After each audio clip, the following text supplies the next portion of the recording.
Praise the lord. దేవుని నామానికి స్తోత్రం కలుగును గాక. ప్రియ దేవుని బిడ్డ, చాలా బాధలో ఉన్నావు కదా, భయంతో నీ హృదయము కలవరంతో నిండి ఉన్నది కదా, నువ్వు ఎంతగానో కుమిలిపోతున్నావు కదా. ఈ టైంలో నీ పరిస్థితిలో ఆదరించేవారు లేక, నిన్ను పట్టించుకునేవారు లేక, నువ్వు ఎంతో ఆందోళన కలిగి గురిలేని గమ్యము వలె నువ్వు నిలబడిపోయావు కదా.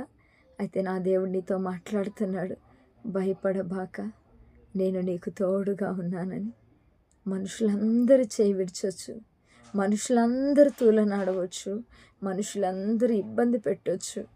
దేవుడు రాజులకు రాజు, ప్రభులకు ప్రభు అయిన దేవుడు నీతో సూటిగా తేటగా మాట్లాడుతున్నాడు. ఏంటో తెలుసా? భయపడబాక, నా కుమారుడా, నా కుమార్తె, నువ్వు భయపడొద్దు, నేను నీకు తోడుగా ఉన్నా. నువ్వు వెళ్తున్నప్పుడు నేను నీతోనే ఉన్నా, నువ్వు బాధపడుతున్నప్పుడు నేను నీతో ఉన్నా, నువ్వు కుమిలిపోతున్నప్పుడు నేను నీతో ఉన్నా, నువ్వు కన్నీళ్ళ మధ్యలో సతమతం అవుతున్నప్పుడు నేను నీతో ఉన్నానని నా దేవుడు ఎంతో గొప్ప ఆదరణ కలిగించే మాట ద్వారా నిన్ను ఆదరిస్తుంటుండగా ఈ మాటను గట్టిగా పట్టుకొని వెళ్ళిపో.